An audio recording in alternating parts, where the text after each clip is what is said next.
evening, wherever you are in the world.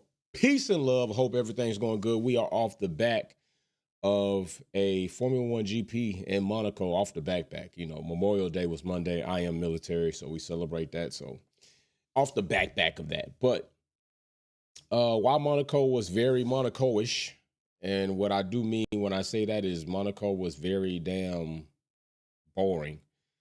Aside from the first part of the race, Monaco was definitely boring. But outside of that, can't be too mad about it. I can say that it was some wonderful things that did happen.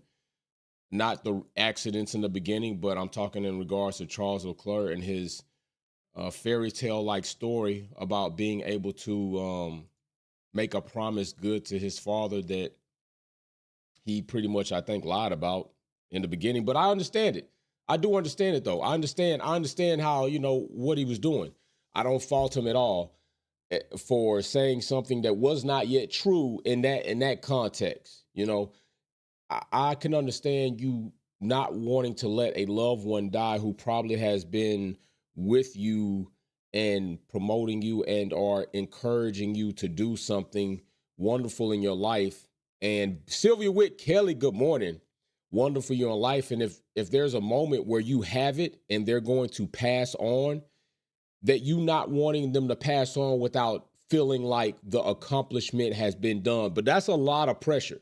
That's a lot of pressure on a person to try to make that promise come true. And maybe even now, more so than before, some may understand Charles and maybe his I want to say uneducated, but very hasty decisions and pressing a bit more than what's capable in the car to make things happen. Maybe this now will kind of give Charles a little bit of a little wiggle room to kind of not relax, but feel relieved. And sometimes when an athlete feels relieved, they perform better. So you might see a better version of Charles Leclerc now that he's won the home GP, hasn't been done in damn near forever, and having a race win under his belt. Maybe now you see a better Charles Leclerc. What's up? Good morning, Galacticus. How are you doing, brother? So we're going to talk about Andretti because there's some funny shit going on. Once again, Formula One doing what they do. We already talked before about the United States government, some congressmen coming out, talking about anti-competition, saying that Formula One was indeed breaking their own rules, that Formula One was indeed going against laws that exist in America to keep equal and opportunity for everybody. Although equal and opportunity in America don't seem so equal and opportunist when it comes to certain things, but stay with me. And seeing that the U.S. government took a stance on the situation where Andretti has seemed to be being blocked by Formula One. And I'm going to be real. I think it is. They are being blocked. So let's go to what we got right here. Formula One, again, moving the goalpost. And they are saying at present, the F1 a Concord agreement, the contract that outlines the commercial terms of engagement for teams and organizers, is preparing for a major revision that will commence in 2026. So in 2026, new regulations come in. All right, for the PU, the MGUH is out. The MGUK stays. Kinetic, the heat unit is gone. So regs are already changing for the power unit, among some other changes in there, and this one coming on the horizon. This pending transformation brings with its contemplation of increasing entry fees for new teams. All right. Big shout out. Good morning, Derwin Hill, the fam pulling up. Good morning. So the current one-time fee stands at $200 million, aimed to compensate the existing teams for potential revenue loss due to increased competition. All right, so already the $200 million is basically a good old boys entry fee to the club. All right, that was supposed to be an amount of money that would compensate those teams because, of course, the overall pie would be divided by more due to the new team coming in and them having access to that and sharing that prize money. Whoop-de-damn-do, okay? Because it still exists. And some people say, okay, the pie gets smaller. No, the pie doesn't get smaller. Your slice of pie may get smaller originally. It really depends, because if this team that comes in makes the pie bigger, then your slice of pie gets bigger. Okay? Your slice of pie gets bigger if they bring in more money. Now, if they don't and the slices get smaller, then yeah, that's a problem. But I've always said, since I've had my stance on this, Haas is not a team that brings very much to Formula One, if they bring anything at all. Okay? They're a backmarker team. They are an embarrassment to even be called an American team.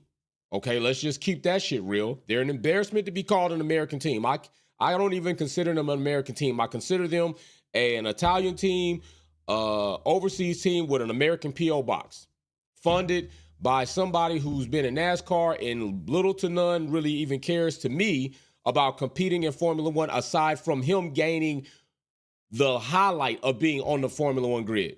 I always said that I would like to see, and I think they should show. Maybe if you don't show, because you can still kind of figure it out, but maybe if you don't want to blatantly say this team has spent this amount of the cost cap toward competition, then maybe you grade the teams. Maybe you share publicly with us a rating from 1 to 10. These teams grade here on spending money to be competitive, because I'm pretty confident that Haas is on the lower level of tapping out in the cost cap as far as spending money toward being competitive. And if that is the case, and if that's a habit, or if that's something that you can notice year after year, then why have a team that is not willing, that has an owner to spend money to be competitive in a sport? You don't bring in good revenue dollars. You don't have good merch sales. Your driver pairings are a debacle, if not ass. You're an American team without an American sponsor up until now, MoneyGram, and you have a revolving door of American sponsors, or sponsors, period. Rich Energy was horrible. Uralkali was a Russian damn company, which you had red, white, and blue on the car, but it wasn't American, and that ended in a tragedy. So what is Haas bringing that Andretti can't bring? That's my next big question. That's a question I would like to have answered. So, like I was saying, the dilution fee is a good old boys fee to enter into the club.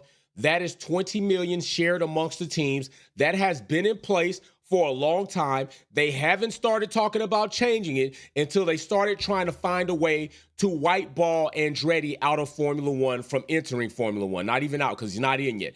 From entering Formula One. This has not even been a talk until then.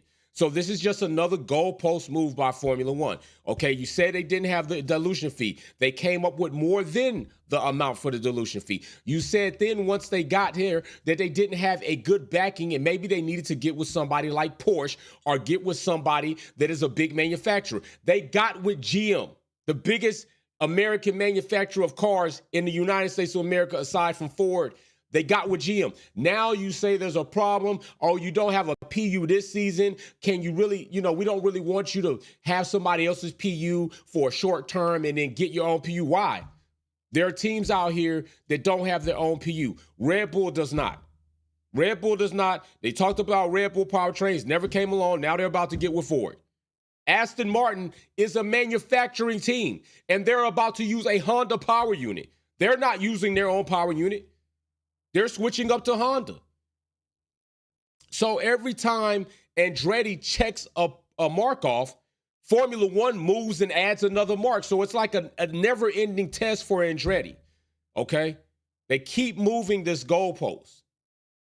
So here it is, $200 million, aimed to compensate the existing teams for potential revenue loss due to increased competition. However, a staggering proposal suggests raising this fee to $600 million. $600 million. 3 times the current fee. 3 times the current fee. Mary Beanie, what's up? Haas or As and Crap and FIA are going to keep moving the goalposts for Andretti. They will never let them in. Haas bring nothing to F1. Let Andretti in F1. Mary Beanie, I am completely with you.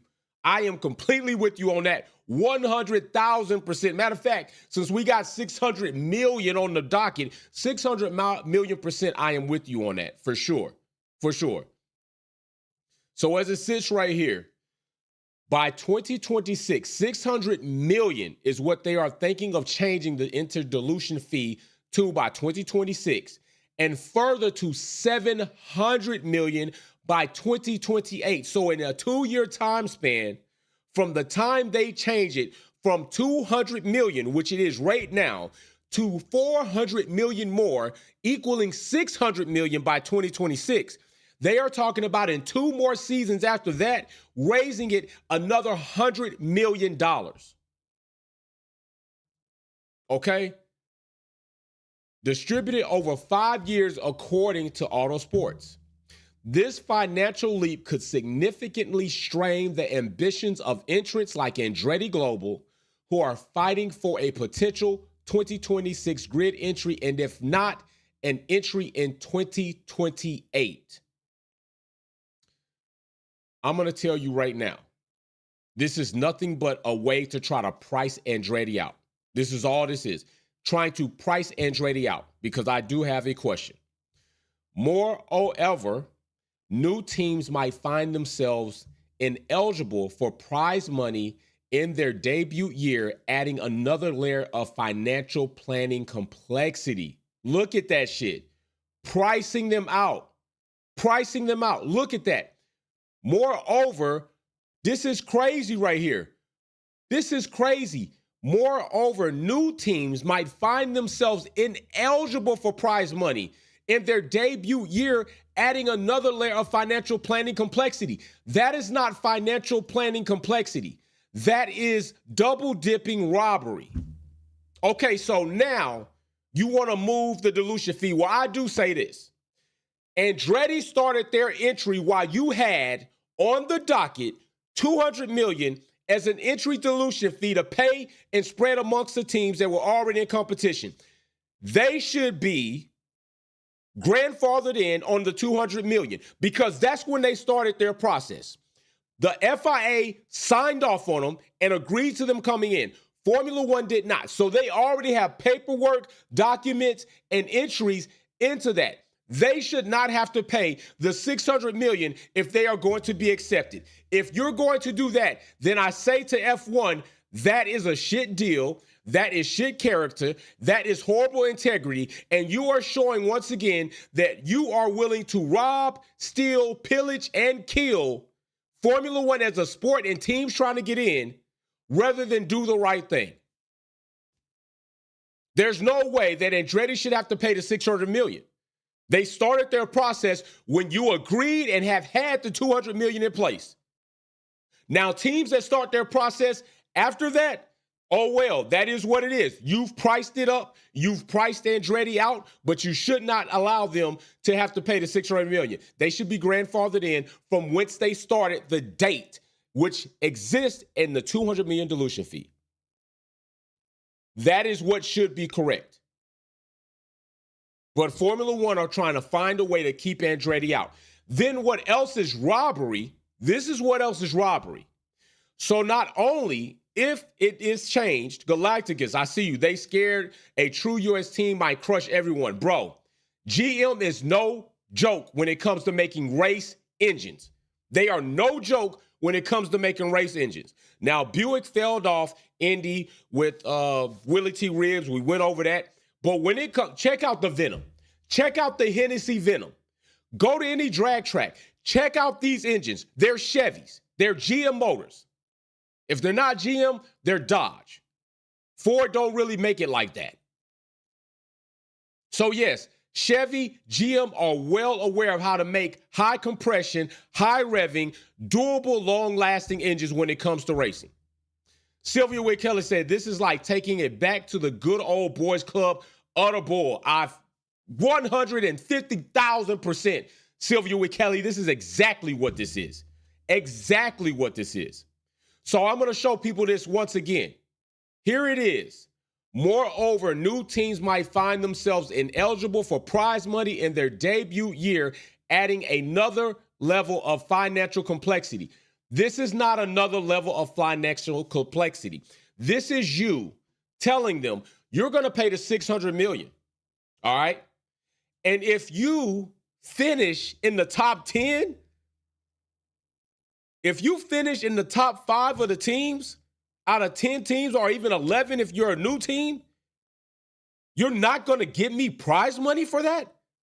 I don't get any prize money even after I paid $600 million and then was highly competitive, more than your existing teams behind me. You're telling me that I don't get the prize money so that I can reinvest into my team and come back the following season to be more competitive? That's shenanigans. That is shenanigans. This is ridiculous, Darwin Hill says. Why raise the fee if they are not letting new competitors in F1? It makes no sense. What a shame. Exactly. Derwin, I said when the United States government stood up that Formula One was going to have to either go pay somebody, let Andretti in because they followed the proper steps, they got approved by the FIA, or they were going to come up with another way to move the goalposts and find this is it. Financially trying to put a strain on Andretti, on their current financial situation, their current companies, to try to basically say, you're all in, you got to give everything up, damn near kill yourself to come into the sport. We really don't want you in.